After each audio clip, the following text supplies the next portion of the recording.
எல்லாம் தெரிந்த ஒரு ஃபில்ம் மேக்கர். ஆளுமே ஒரு எல்லாம் வேணும், ஒரு லீடர்ஷிப் வேணும், ஒரு கிராஃப்ட் வேணும், அழகு வேணும், எல்லாத்துக்கும் ஒரு உதாரணம், ஒரு ப்ரூஃப் வேணும். அது மிஷ்கின். தமிழ் வீட்டில் தமிழ் நடிகைகளா? அது இப்படி, அதுக்கு ஒரு ப்ரூஃப் தன்ஷிகா.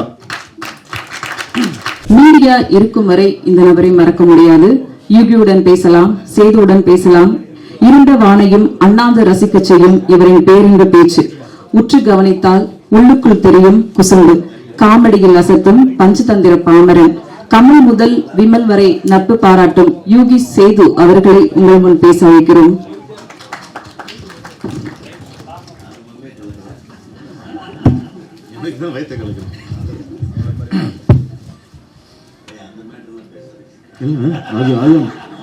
அப்ப எதுவுமே பேச உட்காந்துலாமா?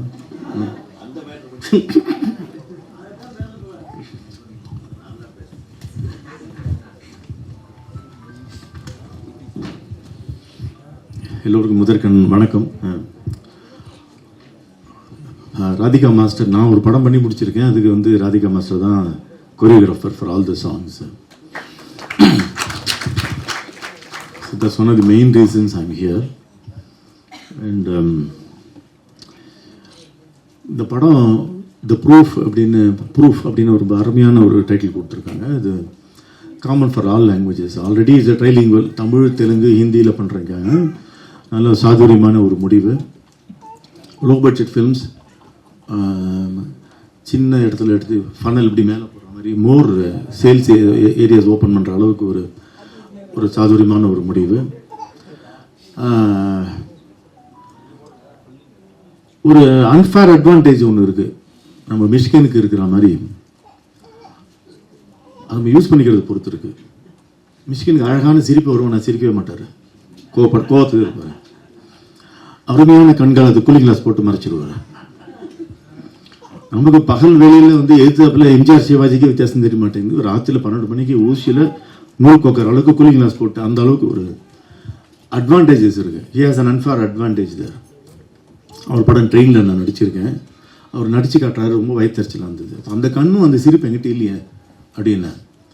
அதுபோல் ராதிகா மாஸ்டர், இந்த ஸ்டண்ட் மாஸ்டர், அவங்களுக்கு ஒரு அன்ஃபேர் அட்வான்டேஜ் ஒன்று இருக்குது. அந்த stunt master and dance master ஒண்டி தான் எவ்வளோ பெரிய ஹீரோ இருந்தாலும் முதல்ல வந்து காலில் விழுந்து வணக்கம் கௌரவித்த பிறகு தான் அவங்க வந்து ஷாட்டுக்கே போகிறாங்க. பாவம் இந்த டேரக்டர், எந்த டேரக்டருக்கும் அந்த கொடுப்பனை கிடையாது. அவன் கியூவில் நின்றுட்டு இருப்பாங்க. தேடணும். முருகதாஸ் ரமணா ஷூட்டிங்கில் உள்ளே அலோவ் பண்ணல, சின்ன பசங்கள்லாம் அலோடு இல்லைன்னு அண்ணா டேரக்டர்னு சொல்லி ப்ரொடெக்ஷனாக வெளியில் அனுப்பிச்சு உள்ளே கொண்டு வந்தாங்க. Radhika master has that unfair advantage because she has a total leadership வேணும். ஒரு டைரக்ஷன் தான் லீடர்ஷிப் வேணும். உனக்கு சினிமா கிராஃப்ட் தெரிஞ்சிருக்கலாம், எல்லாம் தெரிஞ்சிருக்கலாம்.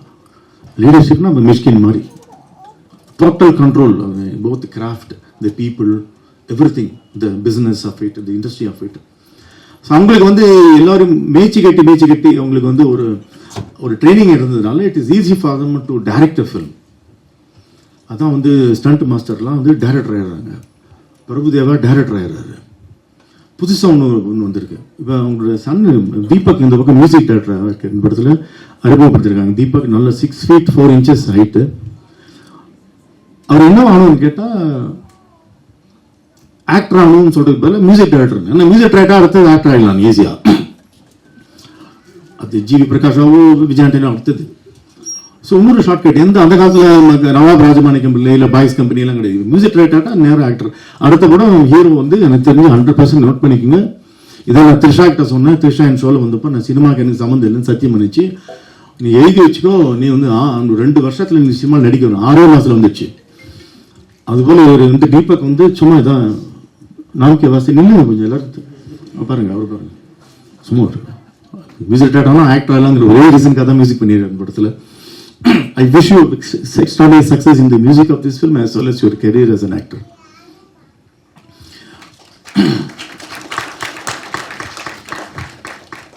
இந்த நடன இன்னைக்கு என்ன 2-3 ஏரியாவில் very tough competition. 2024 is one of the most difficult, I wouldn't say worst, very difficult period to make movies. Competition is so high. சென்ற வருடம் 320 திரைப்படங்கள் சென்சார் ஆயிருக்கு.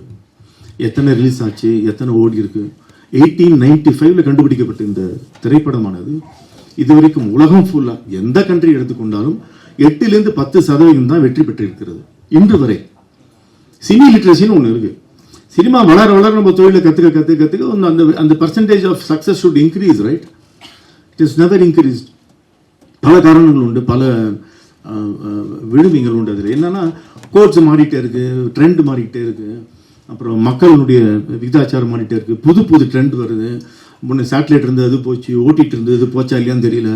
அந்த மாதிரி புதுசாக வர்றதுக்கு நீங்கள் எப்படி நீங்கள் எந்த புனைவுகளை 13 நிமிஷத்துக்கு ஒரு எபிசோடா, 25 மினிட்ஸா, இல்லை 2.5 ஹவர்ஸா?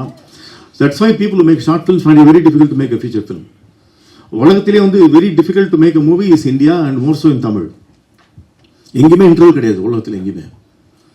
ஹிச்காக் சொல்வார், the length of a film is directly proportional to the pressure in your urinary பிளாடர்னு. அவங்க ஒன்றுக்கு வந்து என்னதான் கிளைமேக்ஸ் இருந்தாலும் போயிடுவான் டாய்லெட்டுக்கு.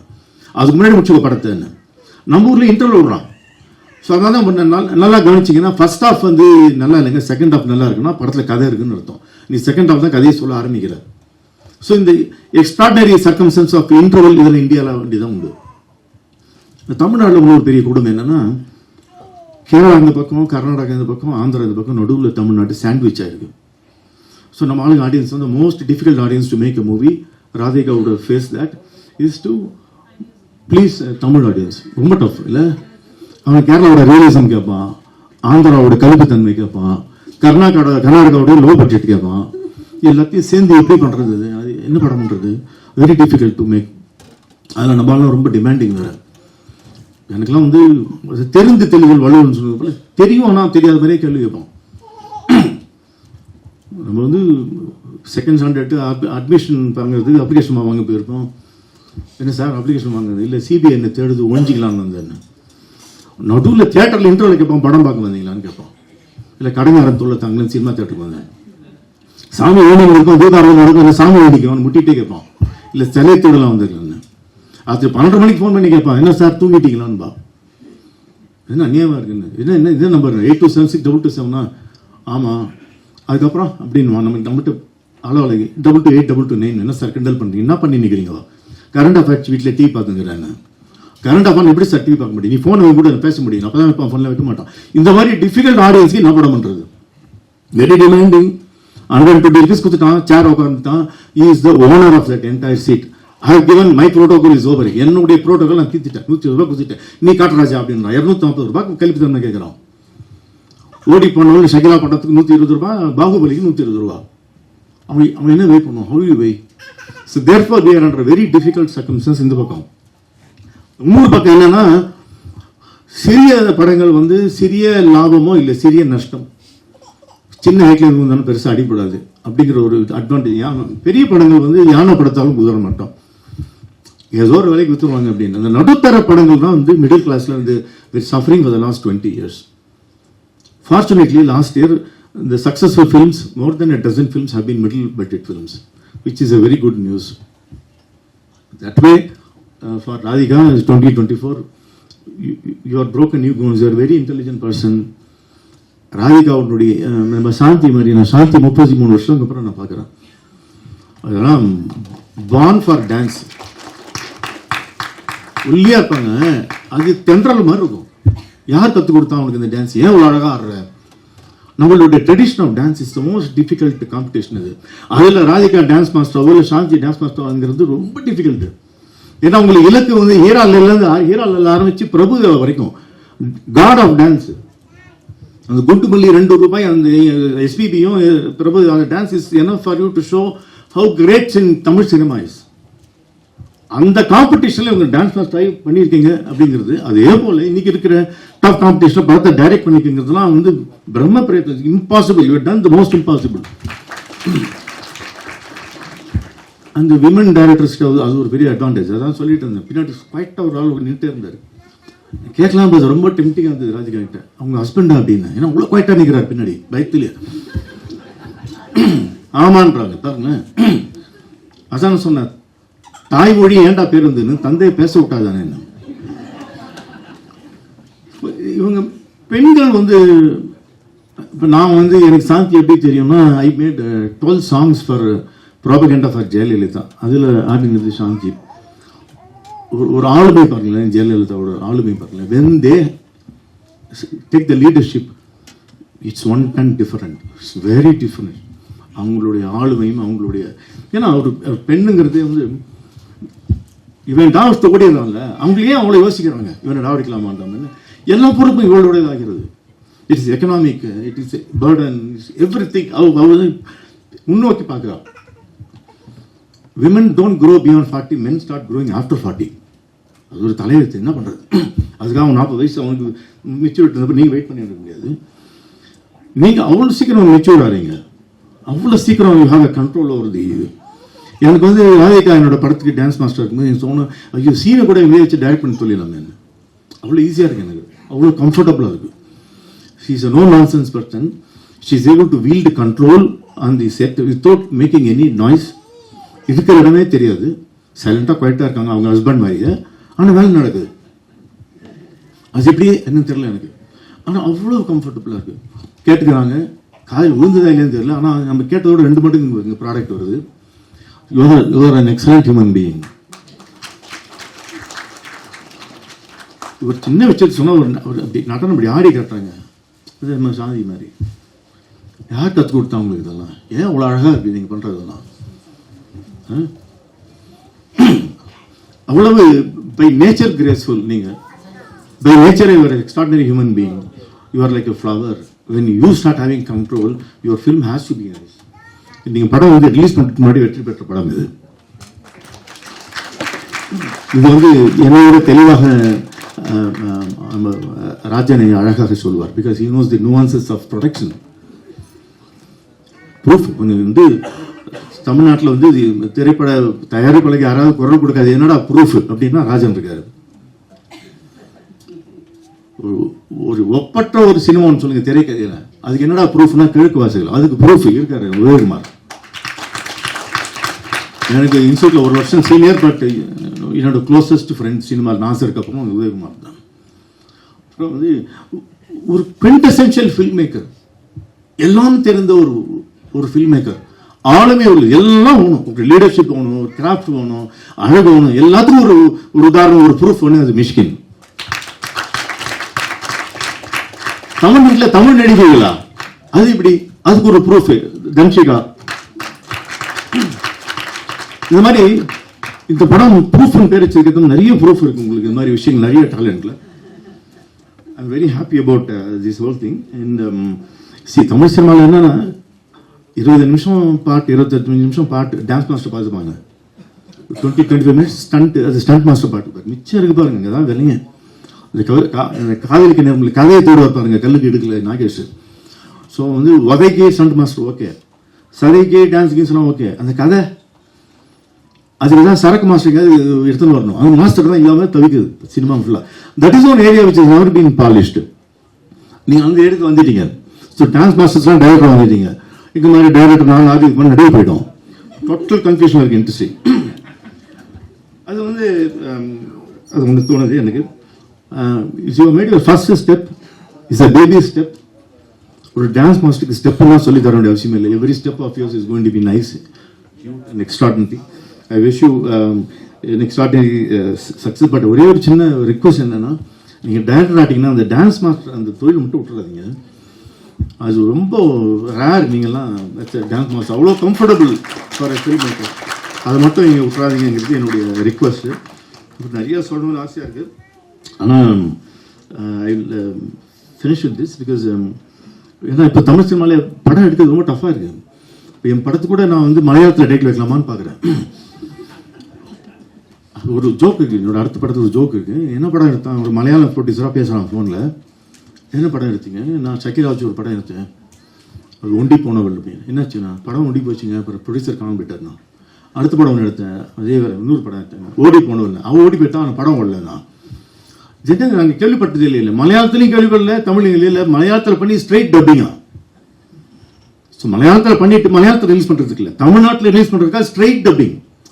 இப்போ எனக்கு என்ன தோணுதுன்னா, எனக்கு இந்த ஸ்ட்ரைட் ரீரிலீஸ் பண்ணலாமான்னு. இப்போ இவெல்லாம் கெட்டிக்காரன். இப்போ புரியாத நாங்கள் பண்ணலாம், 10 வருஷம் கழிச்சு உனக்கு புரியும். நாங்களாம் அவ்வளோ பெரிய கெட்டிக்காரன் பாரு. ஏன்னா ரீரிலீஸில் தான் ஓடப்போகுது அது. ஸோ அவன் வந்து போடுறான், விலையை போடுறான். இந்த லேண்டில் இன்வெஸ்ட் பண்ணிட்டா 10 வருஷம் கழிச்சுங்க. இப்போதான் அவெல்லாம் கெட்டிக்காரன்னு தெரியுது, நான் லூஸ் நினச்சிங்கிறான் அவெல்லாம். அதுபோல் இப்போ ரீரிலீஸ்லாம் ஓடும் போது எல்லாத்தையும் எடுத்து வச்சுங்க படத்தை, இங்கே அடுத்த 2 படம் எடுத்து வச்சுங்க, 10 வருஷம் இப்போ ரிலீஸ் பண்ணுங்கள், நல்லா சூப்பராக ஓடும். அண்ட் இப்போ இன்றைக்கி இந்த ஹோல் வேர்ல்டில் வந்து த்ரூஅவுட் த வேர்ல்டு ஒரு கார்பரேட் கம்பெனிஸ்லாம் வந்து தோற்று போகிறதுக்கான காரணம் வந்து ஒரு குழு உட்காந்துருது. அவங்க எங்கே படிச்சுட்டு வராங்க? ஒரு பெரிய கார்பரேட் கம்பெனியில் நான் சொல்லி முடிச்சுக்கிறேன். நான் வந்து அட்வைசராக இருந்தேன் ஒரு 25 வருஷம் முன்னாடி. அப்போ வந்து நான் வந்து அக்விசிஷனுக்கு அட்வைசராக இருந்தேன். அதில் வந்து டிஸ்ட்ரிபியூஷன் ஹெட் வந்து பாம்பே ஆஃபீஸில் கேட்குறாரு, குள்ளமாக குஞ்சு போகிறானே இந்த ஆள் யாருன்னு என்கிட்ட கேட்குறான், டிஸ்ட்ரிபியூஷன் ஹெட்டுன்னு. இந்த இவ்வளோ பெரிய ஆக்டரோட கம்பெனியில் உட்காந்துக்கிட்டு அந்த ஆள் யாருன்னு கேட்குறியே, உனக்கு இதுக்கே வேலையை விட்டு தூக்கணும், ஏன் இப்படி சொல்லலாம்? அந்த ஆளை வச்சு அதிகமாக ஹீரோ வச்சு டைரக்ட் பண்ண டேரக்டர் அவர். அந்த கம்பெனியில் நீ வந்து டிஸ்ட்ரிபியூஷன் ஹெட்டாக இருக்க, நீ எப்படி தெரிஞ்சுக்குவேன்? அப்போ ஒரு படம் பண்ணுறாங்க, அந்த படத்துக்கு வந்து அட்வான்ஸ் வாங்குற ராஜஸ்தான்லேருந்து லட்டாஜின்னு ஒரு ஃபேமஸ் ஒரு டிஸ்ட்ரிபியூட்டர், ராஜன் சார்க்கெலாம் தெரிஞ்சிருக்கும். எங்கள் அப்பா சொன்னார், லட்டாஜி அப்படியே அட்வான்ஸ் கொடுத்து ஓடி போயிட்டாங்களா, வரமாட்டாங்களா திருப்பினாரு. அதே மாதிரி அட்வான்ஸ் கொடுத்து ஓடி போயிட்டான், வரல. ரிலீஸ் முதல்ல வந்து ஒரு கேஸ் போடுறான். So what you should know is not just what you learn in IIMs and IITs and business economics and issues like that. Cinema is very difficult. நான் PhD பண்ணியிருக்கேன். I have a word for it. It's a soul market. Soul எப்படி measure பண்ணுவேன்? ஆத்மார்த்தமான விஷயங்களை emotion எப்படி measure பண்ணுவேன்? ஒரு life இன்சூரன்ஸ்லாம் முடியும், ஒரு கார் இன்சூரன்ஸ்லாம் முடியும். இது எப்படி மெஷர் பண்ணுவேன்? There were masters, they didn't make masterpieces. எவ்வளோ பெரிய வெட்டரன்ஸ்லாம் டேரக்டர் இருந்தாங்க. ஆனால் புதுசாக வந்து காலேஜில் பாஸ் பண்ணி ஹீட் கொடுத்தனுக்கா மாஸ்டர்ஸ் தெரியல. ஏதோ ஒன்று புலப்படாமல் பிடிபடாமல் இருக்கக்கூடிய ஒரு நெபுலஸ் ஒரு மீடியம் இது. அந்த மீடியம்ல நீ எப்படி குவான்டிஃபை பண்ணுவேன்? அப்போ கார்பரேட்ல வந்து உட்காந்துக்கிறாங்க எல்லாரும், இவன் சொல்றான் அவன் சொல்றான் அவன் சொல்றான். அந்த மாதிரி ஒரு கணக்கே கிடையாது சினிமா என்பது. பிடிப்படாத இடத்தில் வெறும்னா அக்கௌண்டன்சி, புக்ஸ், அந்த மாதிரி சிங்கிள் என்ட்ரி டபுள் என்ட்ரி என்ன அந்த சேல்ஸ் சிகில்ஸ் ஒன்றி பார்த்ததுனாலே அழிந்து போய்விட்டது. அமெரிக்காவில் டிஸ்னி, மார்வல் எல்லா படமும் ஃப்ளாப்பு. கெவின் ஃபைகன் ஒரே ஒரு ஆள், அவன் ஒரு நல்ல கிரியேட்டர், அவன் வந்து டிசியில் வந்து சேர்றான், எல்லா படமும் hit. So one creator who understands cinema as an author is more important. ஒரு மெஷின் தேவை, அப்போதான் அந்த இண்டஸ்ட்ரிக்கு இருக்கும். ஸோ அதை குவான்டிஃபை பண்ணுறதுக்கு அறிவு வேணும். கார்பரேட் வந்து திரும்பி இந்த மாதிரி குட்டி சின்ன படங்கள் எடுக்கிறாங்க அப்படின்னா, நீ என்ன போடுற தலைவா? ஒரு 2 கோடி பட்டா 2.5 கோடி வந்தால் போருமே, 1.5 கோடி பட்டா 1.25 கோடி வந்தால் போருமே. அதுக்கு ஒரு ஆடியன்ஸ் இருக்காங்க, அதுக்கு கழிப்பு என்ன தூக்கணும் என்ன இறக்கணும், அந்த மாதிரி பாகுபாடுகள் பார்த்து வச்சுட்டு கார்பரேட் எண்ட் ஆயிடுச்சு. காசை சொல்றலாம் ஷூட்டிங் போயிட்டான். இது முதலேருந்து ஆரம்பிக்க வேண்டியது பரோட்டா செய்ய மாதிரி.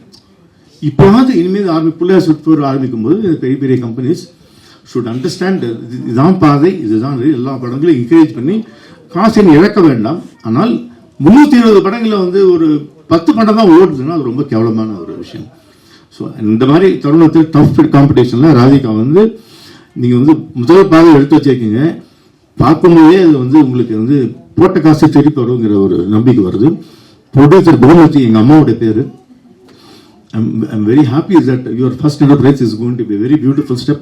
நல்லபடியாக காலை ஸ்டெப் எடுத்து வச்சிருக்கீங்க. All the best.